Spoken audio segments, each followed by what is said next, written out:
Alors, bonsoir tout le monde. Bienvenue à notre première séance de 2021. Donc, au nom de mes collègues, on va vous souhaiter une excellente année 2021, remplie surtout de santé. Et le reste, bien, comme on dit, on va faire avec. Alors, on va commencer notre séance par un court moment de réflexion. Puis, j'aimerais que vous ayez une pensée pour la famille de M. Camille Duval qui est décédé récemment.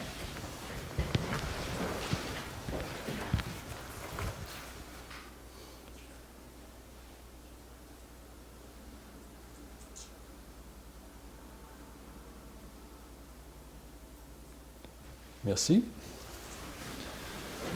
Donc, évidemment, avant de commencer avec notre ordre du jour, évidemment, on est en période de COVID, donc on suit les consignes du gouvernement. Donc, présentement, on est en direct. Vous allez voir ça sans doute en différé. Donc, il est 7 heures. Évidemment, je vais aller un petit peu plus vite ce soir parce qu'il y a quand même un couvre-feu à 8 heures.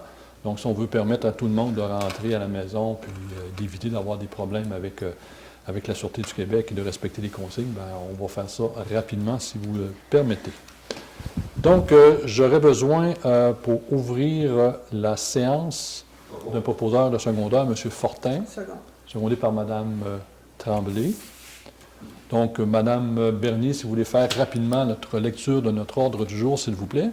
Oui, donc nous allons adopter l'ordre du jour. Par la suite, il y aura une dispense de lecture et l'approbation des procès-verbaux de la séance ordinaire et des deux séances extraordinaires du 15 décembre dernier, ainsi que de la séance extraordinaire du 21 décembre dernier. Par la suite, représentation politique des conseillères et des conseillers, puis période de questions du public sur l'ordre du jour et sur les représentations politiques des conseillères et des conseillers. Au niveau du conseil municipal, d'abord le dépôt des déclarations des intérêts pécuniaires des élus municipaux et le dépôt du registre des déclarations de réception de marques d'hospitalité d'avantages reçus pour l'année 2020. Par la suite, la résolution concernant la nomination d'un maire suppléant, une radiation de comptes à recevoir, l'autorisation de signature concernant l'entente intermunicipale sur l'élimination des matières résiduelles, une autorisation de signature concernant la demande de permis d'intervention au MFFP dans le cadre du projet de reconstruction du secteur Est du sentier Campbell, l'adhésion à la déclaration d'engagement sur la démocratie et le respect, puis appui à Loisirs Sport B. James. Au niveau de la direction générale et de l'administration, l'octroi d'un mandat à Gilbert Urbanisme. Nous n'avons pas de points ce mois-ci au niveau des ressources humaines. Au niveau de finances et trésorerie, l'approbation des comptes payés et à payer pour le mois de décembre 2020. L'autorisation d'un versement à transport adapté Chapet-Chibougamau B. James. L'autorisation de paiement à construction Bonaire. L'approbation du budget 2021 de l'Office municipal de l'habitation de Chibougamau-Chapet approuvé par la Société d'habitation du Québec, puis l'autorisation de paiement à visages régionaux. Au niveau du greffe, l'adoption du règlement 21-250 concernant l'augmentation du fonds de roulement, un avis de motion et la présentation du projet de règlement décrétant la rémunération, l'allocation et le remboursement des dépenses des élus municipaux de la ville de Chapet. L'avis de motion et la présentation du projet de règlement ayant pour objet de contrôler, de régir les rejets dans les réseaux d'égouts pluviales, domestiques ou unitaires exploités par la ville de Chapet et de fixer les modalités administratives des réseaux d'aqueducs et d'égouts. Puis un dernier avis de motion et présentation du projet de règlement relatif aux compteurs d'eau. Au niveau de l'urbanisme et de l'environnement, il y aura le dépôt du rapport des permis pour l'année 2020. Au niveau du service des loisirs, de la culture et de la vie communautaire, une demande d'aide financière au club de curling par le club de curling au Pémisca pour la saison 2020-2021. L'annulation de l'événement Rencontre des aînés du Nord du Québec 2021 relié à la pandémie. La désignation d'un signataire concernant l'entente de partenariat entre la Ville de Chapet et Go, le Grand Défi Incorporé. Nous n'avons pas de points ce mois-ci au niveau des travaux publics. Au niveau du service de sécurité incendie, le dépôt du rapport des sorties du service incendie de 2020, la résolution pour l'engagement d'un pompier à temps partiel, l'adoption du rapport de l'an 8 du schéma de couverture de risque en sécurité incendie de la Ville de Chapet. Au niveau du développement économique, il n'y a pas de points ce mois-ci. Par la suite, il y aura un varia, la période de questions du public, les questions ou commentaires des conseillers et des conseillères, puis levée de la séance. Merci, Mme Bernier. Donc, nous venons d'adopter notre ordre du jour. Je vous amène donc au point 5, donc dispense de lecture et approbation des procès-verbaux de la séance ordinaire et les 2 séances extraordinaires du 15 décembre, donc qui portaient entre autres sur le budget et l'imposition des différents taux de taxes, ainsi que la séance extraordinaire du 21 décembre 2020. Donc tout le monde était présent. Je vais prendre un proposeur et un secondeur. M. Lafrenière, secondé par M. Fort. Alors, Mme Bernier, si on va trop vite ce soir, vous nous faites signe. Non, c'est bon. Au point 6, représentation politique des conseillères et des conseillers. Bien, écoutez, on n'a pas eu beaucoup de représentation. On a eu, je vais le faire pour tout le monde, pour sauver un peu de temps, le 21 décembre, notre séance spéciale. Le 17 décembre, certains membres du conseil ont participé au conseil d'administration de la SEDEC. Et le 11 et le 18 janvier, à différents pléniers au niveau de la municipalité. Donc, mes collègues, ça vous va là-dessus? Oui. Moi, je vais juste rajouter que j'ai eu quand même, dans le temps des fêtes, puis ça continue, plusieurs rencontres avec les gens du CR3S, également de la Sûreté du Québec, dans le cadre de la pandémie, là, sur soit les décrets qui ont été émis, la vaccination, etc. Donc, période de questions du public sur l'ordre du jour, évidemment, comme on vous a mentionné, on est à porte close ce soir en raison de l'arrêté ministériel. Il n'y a pas de citoyen, il n'y a aucun citoyen qui nous a fait parvenir de questions. Donc, on vous invite, si vous avez des questions, posez des questions à vos élus, envoyez ça soit au courriel de la Ville ou encore à la Direction générale. Ça va nous faire plaisir d'y répondre lors de la prochaine séance. Conseil municipal, maintenant, au point 8. En 8.1, le dépôt des déclarations des intérêts pécuniaires des élus municipaux. Donc, Mme Bernier a reçu toutes les déclarations des intérêts pécuniaires des élus municipaux, à l'exception de M. Lafrenière qui a eu un problème d'impression, là. Donc, ça va être fait dans les prochains jours. Ensuite, en 8.2, le dépôt du registre des déclarations de réception de marques d'hospitalité ou d'avantages reçus pour l'année 2020.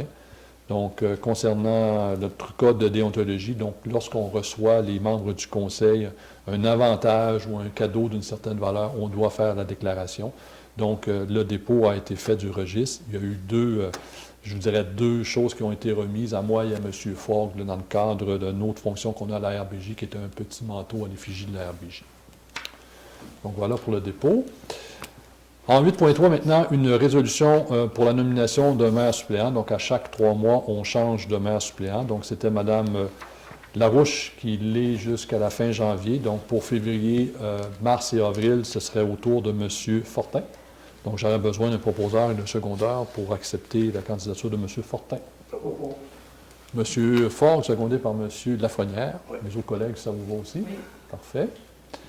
Ensuite, en 8.4, une résolution pour la radiation de comptes à recevoir. Donc, ça arrive à quelques occasions que nous devons radier certains comptes. Alors, considérant donc, la Ville va faire l'acquisition de l'immeuble situé au 102-106 boulevard Sprigneur pour pouvoir en démolir une partie et revendre l'autre partie, il faut donc radier un compte de cet immeuble, un compte au montant de 28 324,50 $. Donc, j'aurais donc besoin d'un proposeur et d'un secondeur pour radier ce compte. Mme Larouche, secondée par M. Fortin. Mes autres collègues, ça vous va également. Merci. Ensuite, en 8.5, une résolution pour l'autorisation de signature pour l'entente intermunicipale sur l'élimination des matières résiduelles. Donc, depuis quelques années, nous signons une entente avec la Ville de Chibougamau pour qu'elle puisse recevoir nos matières résiduelles dans son lieu d'enfouissement technique. Alors, il y a donc lieu de renouveler l'entente pour la prochaine année. Il y a eu une légère augmentation et maintenant, ça nous coûtera 164 $ par tonne métrique qu'on va aller déposer dans leur lieu d'enfouissement sanitaire. Donc, on aurait besoin d'une résolution pour m'autoriser, moi et Mme Bernier, à signer pour les noms de la Ville ce protocole d'entente avec la Ville de Chibougamau. Mes collègues, j'ai besoin d'un proposeur. M. Fogg, secondé par M. Fortin. Vos collègues, ça vous convient aussi? Merci. En 8.6, maintenant, une résolution pour l'autorisation de signature pour une demande de permis d'intervention au ministère Faune et Parcs dans le cadre du projet de reconstruction du secteur Est du sentier Campbell. Donc, vous savez qu'on travaille là-dessus. On a eu une aide financière, on a eu notre certificat d'autorisation, mais il y a encore des permis d'intervention qui doivent être faits au ministère. Donc, la résolution, c'est tout simplement pour mandater Mme Gagny, notre directrice générale adjointe, à préparer, signer et donner suite à la résolution pour avancer dans ce dossier avec le ministère. J'ai donc besoin d'un proposeur et d'un secondeur. M. Lafrenière, secondé par Mme Larouche, mes autres collègues, ça vous va? Merci. En 8.7, donc une résolution pour l'adhésion à la déclaration d'engagement sur la démocratie et le respect. Écoutez, c'est une très longue résolution. Il va y avoir un communiqué d'émis également par la Ville. Et ceux qui suivent un peu l'actualité, là, on en a parlé autant à TVA, Radio-Canada, sur d'autres chaînes également. Donc, c'est une déclaration d'engagement de la Ville qui, sous l'initiative de l'Union des municipalités du Québec, veut faire une campagne « La démocratie dans le respect, par respect pour la démocratie ». Alors, c'est pour sensibiliser les citoyens, justement. Il y a des élections municipales qui s'en viennent partout au Québec en novembre. Dans la vie municipale, des fois, dans certaines municipalités, c'est plus difficile parce que les élus se font accrocher sur les réseaux sociaux, ils se font traiter de toutes sortes de noms, etc., etc. Donc, nous allons adhérer. Donc, nous allons adopter la déclaration d'engagement et adhérer, justement, à cette initiative de l'UMQ, justement, pour démocratiser et faire en sorte que notre monde démocratique se fasse plus dans le respect. On a vu un peu ce qui s'est passé aux États-Unis un peu, donc il ne faut pas en arriver là, évidemment. Donc, je pense que c'est une belle initiative de l'UMQ. J'aurais donc besoin pour la résolution d'un proposeur et de secondeur pour qu'on adhère justement à cette campagne. Mme Roxane Tremblay propose, secondée par M. Lafrenière, mes collègues de droite. Ça vous va? Merci. En 8.8, maintenant, une résolution pour l'appui à loisirs Sport Bay James. Donc, la problématique avec Sport Bay James, c'est toujours au niveau du financement. Donc, durant les 5 dernières années, ils ont eu du financement à la Société du Plan Nord, mais évidemment, cette aide s'est terminée. La problématique, en résumé, c'est que la région, elle est séparée en 3 catégories. Donc, nous avons les Jamésiens, nous avons les Cris, nous avons les Inuits. Donc, on forme une grande région au nord du Québec, mais le montant est séparé, je vous dirais, en 3 parties. Ce qui fait en sorte que chacune des associations régionales a de la difficulté à arriver. Donc, la Loisirs Sport Bay James nous demande justement de les appuyer pour augmenter leur financement. Puis une des problématiques qu'on a ici, dès qu'on fait une activité un peu au niveau sportif avec les jeunes, il faut sortir de la région, déjà, ça coûte très cher en frais de transport. Donc, la proposition, c'est tout simplement d'appuyer la demande de Loisirs Sport Bay James auprès du ministère de l'Éducation et de l'Engagement supérieur visant la bonification de leur financement de base afin de favoriser le déploiement des programmes et des mesures qui lui sont consentis. J'ai donc besoin d'un proposeur et d'un secondeur. M. Jacques Fortin, secondé par M. Ford. Vos collègues, vous êtes aussi en accord? Merci. Peut-être que, moi, j'ajouterais peut-être qu'on envoie une copie de la résolution à notre député. Oui. Je pense que ce serait important là, de... Puis on pourrait l'envoyer également à l'administration régionale Bay James. Au point 9, direction générale et administration, donc en 9.1, une résolution pour l'octroi de mandat à Guilbert Urbanisme. Donc c'est une firme en urbanisme qui accompagne ici le service d'urbanisme. Donc c'est quand on a besoin d'un consultant, ils connaissent bien la ville. Donc le but, c'est tout simplement de redonner un mandat pour la prochaine année à Guilbert Urbanisme. Donc c'est au montant, donnez-moi 2 secondes. Bien, écoutez, c'est facturé selon le nombre d'heures qu'on utilise. Oui, ce montant, c'est un taux horaire de 95 de l'heure, mais c'est selon les heures utilisées. Et ça se situe en bas de 50 000 Évidemment, on ne va jamais au-delà de 50 000 de consultation. Donc, j'aurais donc besoin d'un proposeur et d'un secondeur pour entériner l'octroi d'un mandat à Guilbert Urbanisme pour les services d'accompagnement professionnel. Mme Larouche, secondée par M. Lafrenière. Mes autres collègues, ça vous va? Merci. Point 10, ressources humaines, aucun sujet. Point 11, finances et trésorerie. Donc, en 11.1, résolution, approbation des comptes payés à payer pour le mois de décembre 2020. Donc, il est donc résolu que la liste des comptes payés du fonds d'administration concernant les transactions du mois de décembre 2020 s'élevant à 459 312,19 sous, ainsi que la liste des comptes à payer concernant la même période et s'élevant à 170 300,21 sous soit acceptée telle que déposée, et qu'on autorise le paiement de ces comptes. Le proposeur et un secondeur. M. Ford. Secondé par Mme Tremblay. Vos collègues, ça vous convient? Donc, hier, nous avons révisé les comptes comme on le fait à chaque mois. On a posé des questions et les réponses ont été satisfaisantes à nos demandes. Au point 11.2, maintenant, une résolution pour l'autorisation d'un versement transport adapté Chapelle-Chibougamau Bay James. Donc, évidemment, on fait partie du transport adapté Chapelle-Chibougamau. On a signé une nouvelle entente l'an dernier avec eux. Au budget, on avait réservé un montant de 13 500 pour l'année 2021. Donc, il y a donc lieu, justement, d'autoriser le paiement ou le versement de notre quote-part à Transport adapté Bay James. Donc, j'aurais besoin d'un proposeur et d'un secondeur. Madame Tremblay, ça vous va? Secondé par M. Lafrenière. Oui. Les collègues de droite, ça vous va aussi? Merci. En 11.3, maintenant, une résolution pour l'autorisation de paiement construction Bonaire. Donc, on a fait des travaux au centre sportif, l'ajout de 2 cabanons avec installation de revêtement d'acier sur les sorties de secours de l'aréna. Donc, on a fait faire ça par Bonaire, Construction Bonaire. Il y a donc lieu de payer les factures et maintenant les travaux sont terminés.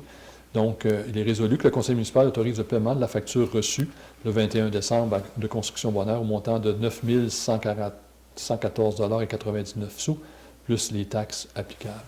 Donc, un proposeur et un secondaire. Mme Larouche, secondé par M. Fortin, M. Fort, M. Lafrenière, Mme Tremblay, vous êtes aussi en accord? Merci. En 11.4, maintenant, une résolution pour l'approbation du budget 2021 de l'Office municipal d'habitation de Chibougamau-Chappais, donc ce qu'on appelle l'OMH, approuvé par la Société d'habitation du Québec. Donc, la Société, la SHQ, la Société d'habitation du Québec, a justement accepté le budget 2021. Donc, nous, il faut accepter leurs prévisions. Et il est donc résolu que sur les revenus vont être de l'ordre de 69 000 $, des dépenses de l'ordre de 115 000 $, donc un déficit de l'ordre de 46 000 $. Comme la Ville, l'entente qu'on a signée en 82 à ce sujet, on doit payer 10 du déficit, donc pour l'année 2021. Donc, il est résolu que notre participation soit fixée à 4 601 $. Là, j'ai arrondi tantôt les chiffres. Alors, j'ai besoin d'un proposeur et d'un secondaire. M. Lafrenière, secondé par M. Fogg. Mes autres collègues, ça vous va? Oui. Je ne vais pas trop vite, je ne suis pas trop étourdissant. Ça vous va? Parfait. En 11.5, résolution maintenant l'autorisation de paiement à l'entreprise Visages régionaux. Donc, nous avons donné au cours de la dernière année un mandat à Visages régionaux pour promouvoir notre image de marque, donc au niveau municipal, notamment par une animation numérique et la vente d'objets promotionnels via une boutique en ligne. Donc, les objets sont arrivés, ceux qui ont acheté des objets là, en décembre. Donc, il y a quelqu'un qui va communiquer avec vous, si ce n'est pas déjà fait, là, bientôt, pour que vous puissiez venir chercher les objets que vous avez commandés. Donc, il est donc proposé d'autoriser le paiement à Visages régionaux là, pour le mandat qu'on leur a octroyé de 13 927,73 $, plus les taxes applicables. Un proposeur, un secondaire? M. Fortin, secondé par M. Fort. Ça vous va, mes autres collègues aussi? Oui. Parfait. Au niveau de la greffe, maintenant, au point 12, en 12.1, l'adoption du règlement 21-520 concernant l'augmentation du fonds de roulement. Donc, actuellement, la municipalité, on a un fonds de roulement de 200 000 $. Donc, le fonds de roulement, c'est un fonds où la municipalité peut s'emprunter et rembourser, donc sur une période de 5 ans. Donc, quand on arrive avec certains achats qui n'ont pas été budgétés, des fois, ça peut être utile. Par exemple, lorsqu'il faut changer une camionnette parce que ce n'était pas prévu dans le budget, parce qu'il est arrivé une avarie de la camionnette, on peut utiliser le fonds de roulement. Actuellement, le fonds de roulement est à 200 000 $. Donc, nous allons l'augmenter à 300 000 $. Il est donc résolu d'adopter le règlement 21-520 qui fait passer notre fonds de roulement de 200 à 300 000 $. Donc, un proposeur et un secondaire. M. Lafrenière, secondé par Mme Larouche. Mes autres collègues, ça vous va? Oui. Parfait. 12.2, 12.3 et 12.4, ce sera des avis de motion pour des projets de règlement là, qui sont déposés. Donc, les gens qui veulent en prendre connaissance peuvent contacter l'administration ici, mais qui vont être adoptés ultérieurement. Donc, en 12.2, la première avis de motion, c'est concernant le règlement décrétant la rémunération, l'allocation et le remboursement des dépenses des élus municipaux de la ville de Chappais. Donc, est-ce que M. Ford vous donnait l'avis de motion? Oui, M. le maire. Merci, M. Ford. Et principalement, la modification, c'est que le maire suppléant a droit à une rémunération de 110 $ par mois, mais ça n'avait pas été indexé. Donc là, on met un taux d'indexation annuellement, donc à côté du 1er janvier.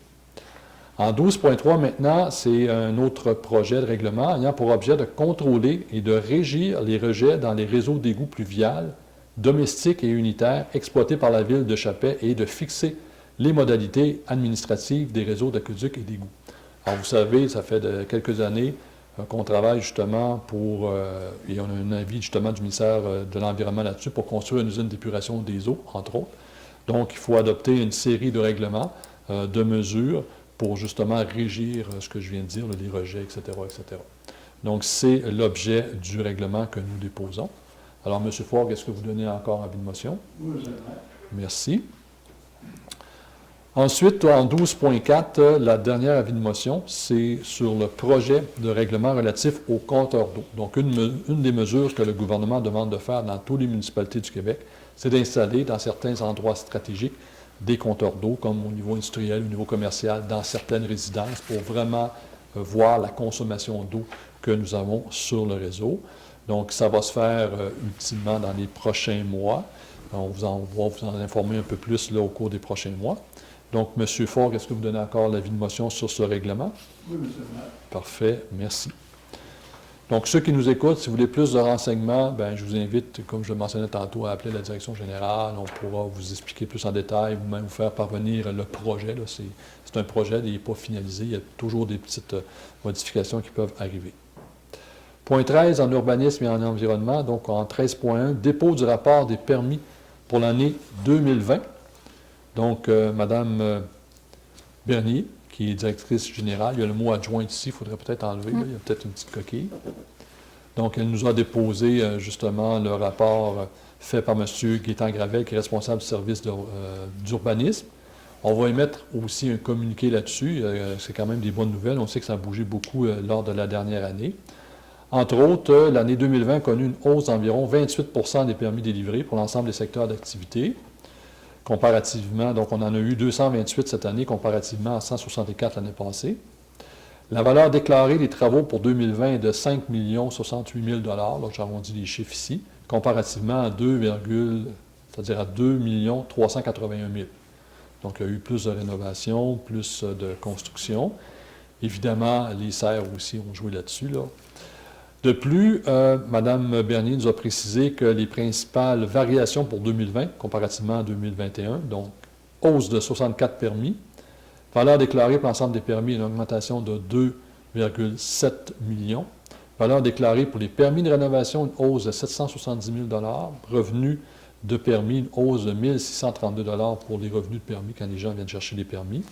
Nombre de constructions neuves, 2 constructions résidentielles de type modulaire, une construction de type industriel, donc sans doute les serres. Valeur déclarée pour la construction neuve de 2,978 000 2 978 000 voilà. Donc, je vais vous inviter, on va émettre un communiqué au courant de la semaine, vous allez pouvoir lire ça plus en détail. Point 14, services des loisirs, de la culture et de la vie communautaire. Donc, en 14.1, on a une résolution pour une demande d'aide financière du club de curling au Pumisca pour la saison 2020-2021. Donc, vous savez que le club de curling paie à la Ville un montant, donc annuel, de 17 000 plus les taxes applicables. Ça fait partie de l'entente, mais comme vous le savez comme moi, en 2020-2021, il n'y a à peu près pas d'activité. Donc, ils ont fait une demande d'aide financière parce qu'ils n'ont pas d'activité. Donc, il a été résolu, on en a discuté hier, d'accepter, c'est-à-dire on en a discuté hier, mais aussi le 14 décembre, d'accepter la demande d'aide financière du club de curling au Pumisca en n'exigeant pas de redevance pour la saison 2020-2021 comme prévu au protocole d'entente. Donc, j'aurais besoin d'un proposeur de secondaire. M. Lafrenière propose. Mme Larouche seconde. Les autres membres du conseil, vous êtes tous en accord. Merci. En 14.2, ensuite, rencontre des aînés Nord du Québec 2021, donc annulation d'événements dus à la pandémie liée à la COVID-19. Évidemment, on voulait accueillir nos aînés de la région, mais compte tenu de la pandémie qui sévit actuellement, c'est difficile de se préparer d'avance. On ne sait pas exactement quand ça va se terminer. Ça va se terminer évidemment en 2021, tout le monde le souhaite, mais quand exactement, on ne sait pas. Donc, considérant que ça demande quand même beaucoup d'organisation, puis on ne veut pas arriver, puis en bout de ligne, ça ne puisse pas se faire. Donc, il est donc résolu d'annuler la 10e édition de la rencontre des aînés Nord du Québec, qui devait avoir lieu en septembre 2021, et que la Ville manifeste son intérêt, justement, aux organisateurs, donc qui est la RBJ, de faire cet événement-là en 2022. J'ai donc besoin d'un proposeur et d'un secondaire. Propose. Oh, OK. C'est Mme Tremblay, secondée par Mme Larouche. Monsieur non, Non? Faure. OK, c'est M. Faure qui a parlé comme Mme Larouche. Donc, Mme Tremblay, secondée par M. Faure. Mes autres collègues, vous êtes d'accord? Je commence à m'étourdir moi-même. OK, donc à 14.3, donc résolution désignation plutôt d'un signataire pour l'entente de partenariat entre la Ville de Chapais et Go, le Grand Défi Inc. Donc, c'est le Grand Défi Pierre Lavoie qui veut faire bouger les jeunes, qui veut faire bouger les adultes. Donc, on pourrait signer une entente avec eux pour l'obtention de 32 paires de skis de fond, et les bottines et les bâtons, tout ce qui va avec. Donc, on est en train de regarder aussi pour réhabiliter une piste de ski de fond, donc pour pouvoir faire bouger tout le monde. Donc, évidemment, il est résolu d'accepter l'entente de partenariat avec Go Le Grand Défi Inc. et de nommer Mme Sylvie Bédard, là, directrice des loisirs, de la culture et de la vie communautaire, à signer pour et au nom de la Ville les documents relatifs à la présente entente. Un proposeur et un secondeur. Propose. Mme Tremblay, secondé par M. Fortin. Mes autres collègues, vous êtes sûrement aussi en accord. C'est une très belle initiative. Travaux publics, aucun sujet. 16, service de sécurité incendie, donc en 16.1, le dépôt du rapport des sorties du service de sécurité incendie pour l'année 2020. Donc, encore là, Mme Bernier nous a déposé le rapport du service de sécurité incendie préparé par M. Patrice Devin, qui est notre directeur du service de sécurité incendie. On va faire évidemment un communiqué là-dessus, donc vous allez avoir plus de détails. Mais tout simplement pour vous dire qu'en 2019, on a eu 23 interventions. En 2020, 23 interventions. Donc, c'est stable. Évidemment, alors, à la fin de on a eu, à la fin de l'année 2020, un petit incendie en face de Savio, un garage.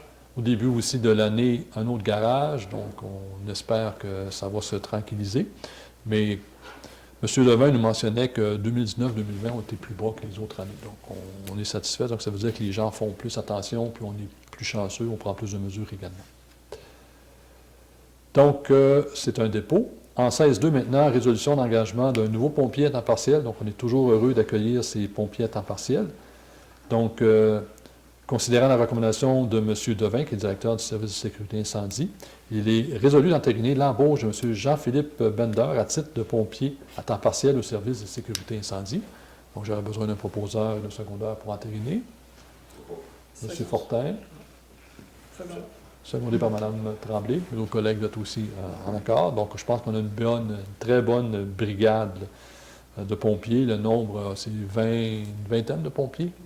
23 au 31 décembre, donc ça fait 24. Donc, 24. Donc, on est très, très heureux. Donc, c'est intéressant. On a investi, vous savez, dans l'équipement. On a investi aussi dans leur infrastructure. Puis, ça paraît aussi sur le recrutement. Donc, c'est un bon investissement, là, je pense, pour la sécurité de tout le monde. En 16.3, maintenant, une résolution pour l'adoption du rapport de l'an 8 du schéma de couverture de risque en sécurité incendie de la Ville de Chapelle. Donc, nous, on a, c'est-à-dire, quand je dis nous, avec la municipalité de la Ville en 2012, nous avons signé le premier schéma de couverture de risque, l'an 1. Normalement, les schémas de couverture de risque sont bons 5 ans. On est rendu la 3e année d'extension, je vais dire ça comme ça. Il faut quand même se conformer, donc suivre ce schéma de couverture de risque-là. On sait que l'Agri-BJ travaille à renouveler un niveau de schéma de couverture de risque.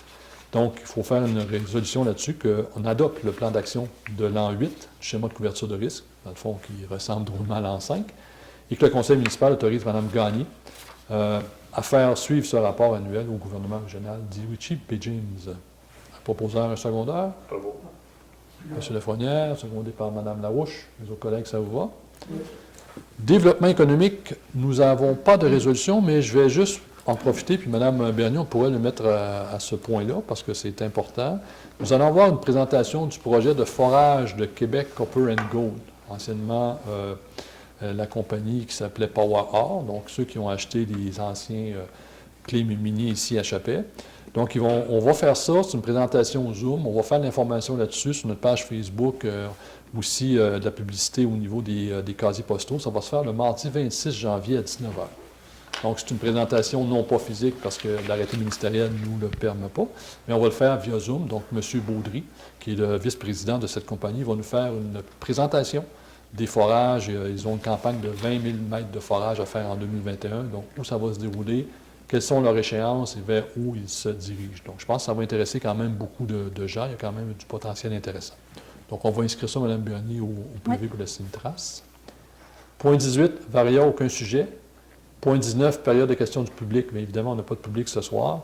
Point 20, questions, commentaires des conseillers et des conseillères. Je vais commencer par Mme Larouche, qui est mairesse suppléante. Mme Larouche.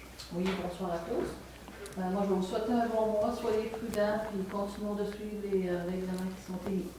Parfait. Merci, Mme Larouche. M. Fortin. Bonsoir. Je vous souhaite une très bonne année 2021, meilleure que 2020, en espérant. Puis je vous invite à la prudence. Et puis, n'oubliez pas, le vaccin est disponible. Comme vous avez été CLSC, vous pouvez vacciner.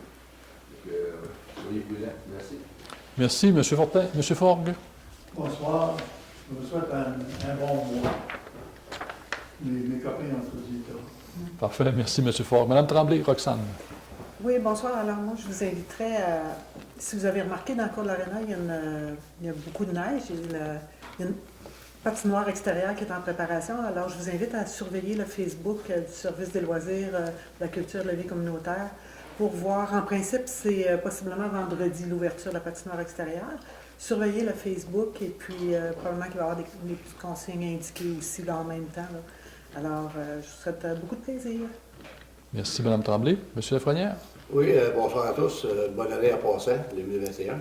Et c'est pour vous rappeler un petit rappel concernant le couvre-feu, selon la loi gouvernementale, que soyez vigilants parce qu'on a eu un rapport de la Sûreté du Québec de Poisson-Chougamau concernant les infractions. Et oui, ils patrouillent et ils surveillent parce qu'il y a eu 7 contraventions ce week-end-ci, dont 6 à Chougamau et 1 à Chapet. Fait que soyez vigilants parce qu'ils surveillent, c'est à ne pas prendre à la légère. Sur ce, bon mot. Merci, M. Lafrenière. Donc, évidemment, c'est pas toujours de gaieté de cœur, mais on comprend le pourquoi des choses. Donc, il faut être solidaire. Et puis, on voit le nombre de cas diminuer là, depuis 3-4 jours. Donc, je pense qu'on s'en va dans la bonne direction. Justement, je voulais faire du pouce sur la vaccination contre la COVID-19. Donc, on a eu une bonne nouvelle du CR3S aujourd'hui. Donc, ils ont reçu les doses de vaccin, plus que ce qu'ils s'attendaient, donc un petit peu plus. Et justement, ils vont faire une vaccination. Donc, la population de 40 ans et plus de la région peut se faire vacciner à compter de demain, 21, 21, c'est pas demain, c'est jeudi, à partir du 21 janvier. Donc, dans tous les centres du Jamézien, donc autant à Chapet, Chibougamau, Matagami, Lebel, Radisson. Pour Chapet, ce qui est intéressant, ça va se dérouler à la salle des Chevaliers de Colomb, mais il faut y aller sur rendez-vous. Évidemment, on ne peut pas se présenter là n'importe quand. Il y a 2 méthodes. La première méthode, c'est par téléphone. Donc, vous appelez au CLSC, 745-2591, le poste 10-239. De toute façon, il va aller sur le site du CR3S, l'information est là. Nous aussi, on va le mettre sur notre page Facebook. Et là, vous allez pouvoir prendre rendez-vous. Ensuite, il y a une autre méthode, plus facile peut-être pour ceux qui sont plus habitués. Bien, si vous allez sur le site du CR3S, il y a un hyperlien. Vous cliquez là-dessus. C'est une application qui vous permet de choisir où vous voulez être vacciné, donc dans quelle ville jamésienne, quelle journée et à quelle heure. Donc, il y a des plages disponibles, donc vous cliquez 10h45, etc., etc. Donc, on vous invite à vous faire vacciner. Je pense que ça va bien aller. Et je pense que le fait qu'on soit passé dans l'ordre de priorité 4, on avait des demandes, si vous vous souvenez, en décembre, la région, dont la ville aussi avait fait une résolution pour passer en priorité 4. Donc, le gouvernement a accepté. On est une région éloignée. Donc, des fois, c'est intéressant là, qu'on puisse être vacciné avant les autres, parce que si on a des cas particuliers, bien, vous savez que le service de santé va être affecté. Là. Déjà, on ne peut pas mettre beaucoup de gens ici en service isolé, je vous dirais ça comme ça. Donc, quand on a besoin de respirateurs, tout ça, il faut descendre, il faut amener les gens, soit au Saguenay, soit à Québec, soit à Montréal, et déjà là, ils ont quand même une certaine problématique. Donc, je vous invite à vous faire vacciner. Moi, j'ai utilisé l'application, donc j'ai pris rendez-vous aussi pour me faire vacciner. Donc, j'invite les gens. Donc, c'est vraiment 40 ans et plus pour l'instant. Puis ensuite, ils vont revenir, donc en fonction des doses qu'ils vont recevoir pour la population de 18 ans et plus. Donc, ceux qui sont plus jeunes un peu, ben ne désespérez pas, c'est une question de, je vous dirais, de quelques semaines. Et même là, on ne s'entendait pas que ça commence le 21 janvier. Les dernières discussions que j'avais eues avec Mme Boisvert, c'est qu'on parlait fin février, quelque part en février, début mars. Donc là, on a devancé tout ça, donc c'est une bonne nouvelle. Évidemment, c'est le vaccin Moderna ici, là, parce que l'autre, le Pfizer, à moins 70, c'est plus problématique à transporter. Donc, j'invite tout le monde, donc, soit par téléphone, 745-2591, poste 10-239, ou encore leur application que vous allez trouver sur leur page Facebook ou sur leur site Internet. Carrément, vous allez voir passer la publicité, on va en parler. On a déjà commencé à en parler à la radio tout à l'heure sur l'heure du souper. Donc, voilà, moi, pour mes commentaires. Avant de clore notre réunion, je vous invite à notre prochaine séance, mardi le 16 février. Donc, on sait que l'arrêté ministériel est jusqu'au 8 février. Donc, est-ce que le 16 février, on va pouvoir vous accueillir à l'Hôtel de Ville? On l'espère. Mais suivez quand même notre page Facebook. On va vous donner plus d'informations en ce moment-là. Puis si entre-temps vous avez des questions, n'hésitez pas à nous les poser, ça va nous faire plaisir d'y répondre. Sur ça, j'aurais donc besoin d'un proposeur et d'un secondeur pour lever notre séance, donc à 19h35. Madame Larouche, secondée par M. Lafrenière. Donc, merci à Marie-Christine pour son temps. Merci aussi à la maison, à ceux qui vont nous écouter dans les prochains jours. Portez-vous bien, au plaisir de vous revoir bientôt. Merci.